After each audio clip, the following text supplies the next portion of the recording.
Continental name carries gravitas, so much it's easy to forget that Lincoln hasn't produced one since 2002. After its lengthy sabbatical, the 10th generation arrives looking toned, confident, and, well, familiar.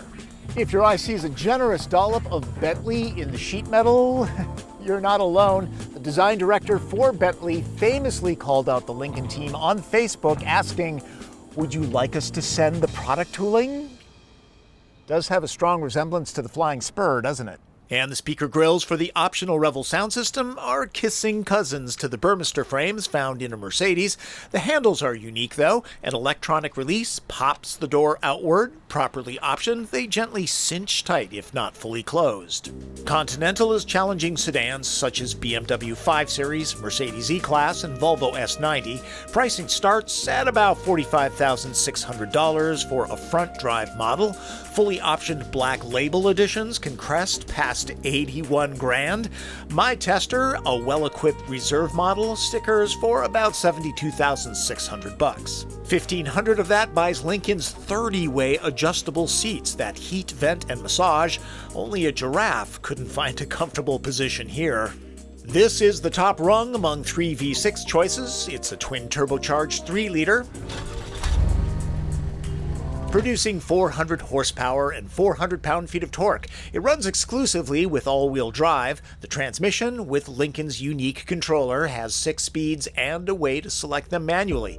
There are drive modes, but changing them means wading into the menu. All right, let's compare American to American when the Continental and Cadillac CT6 are both equipped with their most powerful engine.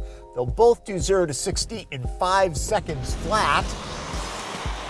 The two have different personalities, though. The Cadillac is set towards sport. This has more of a traditional American luxury car ride, though it doesn't float or wallow. The all-wheel drive system that's paired to the 3-liter engine provides active torque vectoring while turning, sending power to the wheels that need it. Take a corner in sport mode, and Continental is pretty controlled, but really people who are looking for a sporty car, they're going to be buying something else. Basically, the Lincoln engineers have done a good job of updating the Continental to modern times. It's quiet, it's comfortable, it's composed.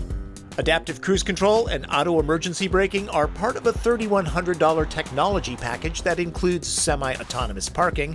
Fuel economy brings up the rear in this class. At least the turbo 3-liter runs on specified standard grade gas.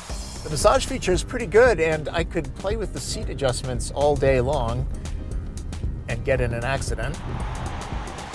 The cabin has the right ambiance for a Continental. It sure is shiny, with enough bright work and glossy timber to trim a yacht. The dedicated Lincoln switchgear is smooth.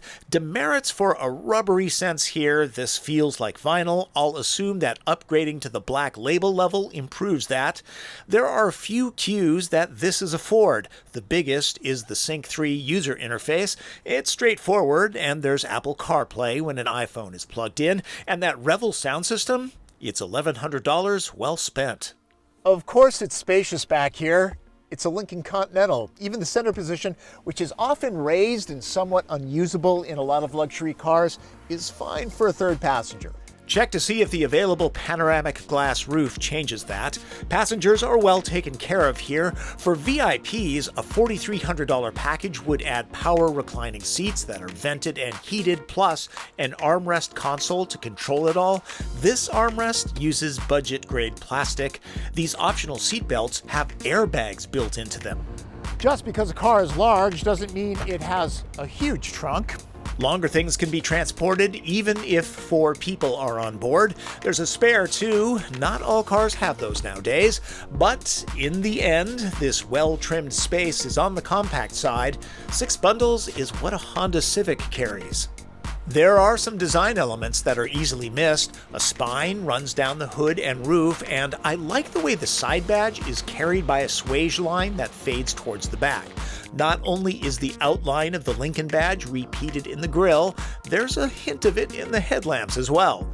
No fake spare tire bulge in the back, something I never liked, though that was actually functional with the first Continental. Other automakers push performance and handling. Lincoln is betting a quiet luxury dynamic will jumpstart the brand. Avoiding retro design, Continental feels comfortable in its own skin, even if it's one that's not completely original. One last comment about the styling. Let's not forget the Chrysler 300 was also branded a Bentley ripoff. And since I dissed the Cadillac CT6 for not having a perfectly coiffed engine bay, I guess I need to do the same here. The transmission selector is pretty clearly laid out, but I keep feeling I'm going to push the wrong button. I'm sure I would get used to it. My tester was an early build, and one added feature it doesn't have is a very crisp head-up display that uses digital light projection technology. Head-up displays are a good idea. It's easier to keep your eyes on the road. Audiophiles will enjoy the Revel system, and for those who will never step into a Continental, there's a demo that's built in.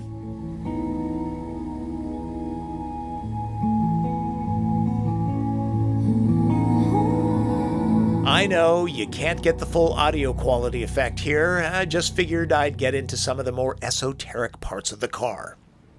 Hope you enjoyed my look at the new Lincoln Continental, and have to say I'm really glad that they used the name Continental instead of an alphanumeric name. You know, alphanumeric names are fine if they mean something. Continental, that has heritage. And also, my new website is kind of sort of up, and if you want a t-shirt or a sweatshirt, high quality, because I don't do junky stuff, head on over. There's the link right there. It's tomvoelk.com. You can get a t-shirt with the Dynamic D logo. Check it out. That's Driven.